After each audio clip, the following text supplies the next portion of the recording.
Hey guys, welcome back to a new video. If you're new here, my name is Anushka. Excuse the way I look, honestly it's just been a super chill day and I'm still working anyways. So today's my brother's birthday and the weather's just been awful, so yes, and we're in lockdown, so what is there to do, to be honest? I thought I would try to do his cake.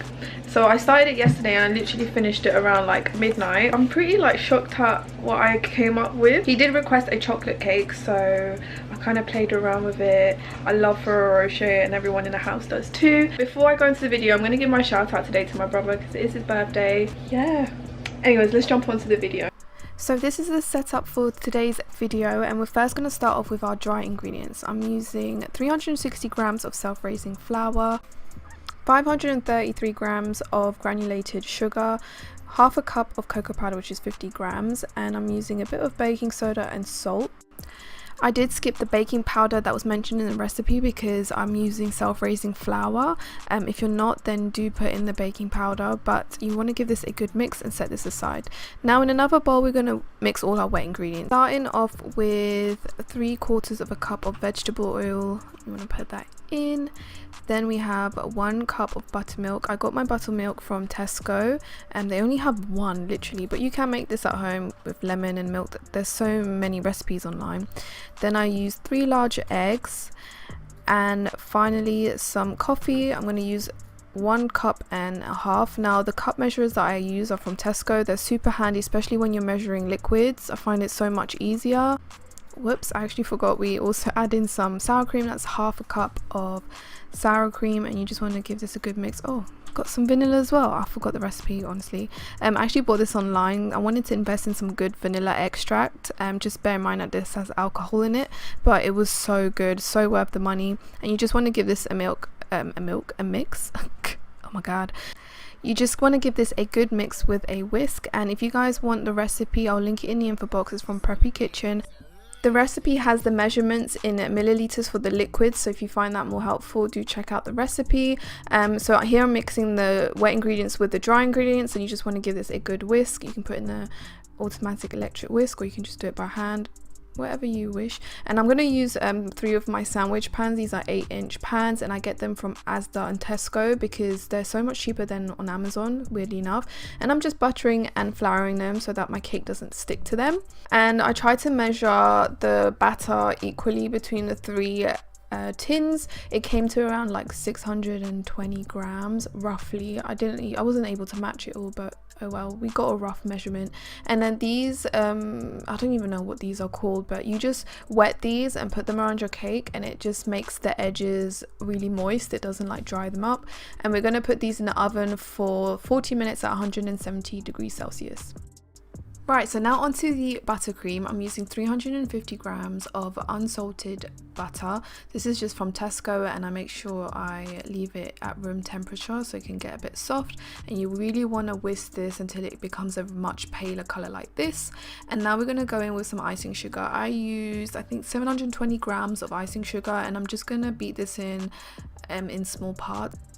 Now to avoid this going everywhere, literally everywhere, I kind of mix in little by little and on a really low speed. And unfortunately my low speed on my electric whisk is not that low, but it seems to work, so just bear that in mind, guys. It really helps. So then when I was done mixing, I put some of the buttercream aside, just a little bit, like a dollop, just aside for the decoration. You'll see later. So then I'm just going in with some cocoa powder. I put 30 grams of cocoa powder. I had a little bit of coffee left, so literally a tablespoon of it. And then I'm going to go in with some of my vanilla extract, which smells amazing. And we're going to do 1/4 cup of whipping cream. I just want to give this a good mix. I find this so satisfying. Look at that. Look at everything just combining. So now I'm going in with a bit of dark chocolate. This is 45 grams of dark chocolate, 72%, with 2 tablespoons of double cream, and you put it in the microwave for 30 seconds and it just becomes this thick paste. I didn't put all of it in, I put half of it because I don't want the buttercream to be too strong. I'm not the biggest fan, actually I'm not a fan at all of dark chocolate. I mean, who is? It just tastes nasty. It's nasty. But I'm just scraping out the edges and making sure everything's nicely mixed. And we're going to put this aside. I took 10 Ferrero Rochers because obviously this is the theme of the cake, and I took 10 of them and crushed it into this basically. And I think I took like 3 or 4 big tablespoons, just enough to like fill it in between my cakes, so like just 2 layers. So I just, whatever you feel comfortable with, I put like 3 or 4 big tablespoons, and I'm just mixing it with our crushed Ferrero Rocher like so. And if you're into baking, you guys need these spatulas because they're amazing. Like, I can't bake without this. I need to buy more. I've only got 2 and I feel like I need more. So once that's done, I'm just going to put this to the side and we're going to start getting our cakes out. So I let my cakes cool for like 10 minutes before I started doing this. They were still quite hot. I kind of took a knife and scraped the edges and then kind of like tapped it to get it out of the tin. I don't know what it is with me, but I always seem to mess this bit up. I don't know if I'm too rough, but this one came out pretty well. Like, with a few taps, it came out. And you want it to be still kind of hot for it to slip out of the tin, not completely cooled down. I feel like it would be harder to get it out. So this one was struggling. This is just real time, guys, no joke. So I scraped around the edges again, and that just seemed to do the job, and it came out easily. Now this one broke. Look at that. But you know, you can always fix it, don't worry. So I got this thing, I don't know, what is this? The thing that you fry your eggs with, I don't know what it's called now. I know the names, but it just never comes to my mind when I'm doing voiceovers or when I'm filming. But anyways, I just placed that on top of the cake and voila, it was fixed. Don't be disheartened, guys, you can always fix the issue. So I let that cool completely, and now I am leveling one of the cakes because one of them kind of had a mountain and you want them straight, because if you keep that, it's going to make your cake look dodgy. So I'm just leveling it to the same size as the cake, so only part of the cake came off, not the whole top. The reason why I put those damp cloths around the cake tins before putting them in the oven is to avoid this, but I don't know why this one didn't work. I don't know. But guys, I ordered a little mini palette knife. I had a massive one, which is helpful, but it's too big. This was a lifesaver. It's so precise. Anyways, I got my cake turntable and a cake plate that I got on Amazon. I put a little bit of buttercream to stick the first layer cake on. Look, I don't even know what the hell I'm saying right now. And we're starting with our first layer of buttercream, the one where we mixed with the Ferrero Rocher, and we're just going to smooth this and do a nice thick layer of it. Not too thick though, because obviously I'm trying to take the feedback from my family and they said don't put too much, it's too sweet. I mean, it's a cake, what else is it supposed to be?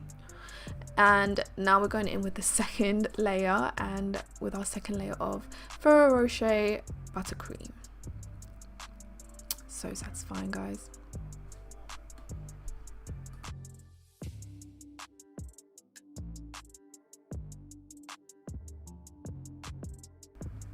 Now we're going to put the last layer on top, and to be honest, 3 layers is actually quite tall. I don't know how the hell I did 6 layers with the rainbow cake, but now we're gonna put a thin layer of the buttercream. So this is the smooth portion that I kept aside. This is not really, it's kind of like a crumb coat, but because I didn't carve out the cakes and trim them, there's not that many crumbs, but this is just going to help lock everything in place, and it's just going to make smoothing your buttercream afterwards so much easier. So yeah, I'm just doing a quick like smooth layer just to, you know, lock it in place. Think of this as your primer. Yeah, that's a perfect explanation. And then we're going to go in with the foundation afterwards, but we're going to let the primer sit a bit. So we're going to put it in the fridge for 30 minutes. Now we're back again and we're going to put the foundation on. So this is nice, a good thick layer of buttercream, and yeah, it just went on smoothly. And I'm just going to put a bunch of dollops and evenly smooth it roughly around the edges, because we're going to use our cake smoother afterwards. So here's our little white dollop of buttercream that comes into play. I'm just going to randomly dot this on the sides of the cake. My goal was to get this kind of like artistic look, you know, but it just didn't really work out. It kind of did, but not to how I wanted. It just didn't turn out how I wanted it to be, basically. So but you guys know what I mean. See, look, this is what I was trying to go for, but I kept smoothing and it was just all mixing together. And I got a really large cake smoother from Amazon. I'll try and link all my tools that I use. They're so affordable. It's a pain to have them all, but I wouldn't be able to do my cake without these tools. So now I'm just like smoothing and taking off any of the excess. So basically the white's completely gone. It's done this cool blend, like a slight blend, but I wanted more of that kind of blend, like right here. But it just disappeared afterwards because I kept smoothing away.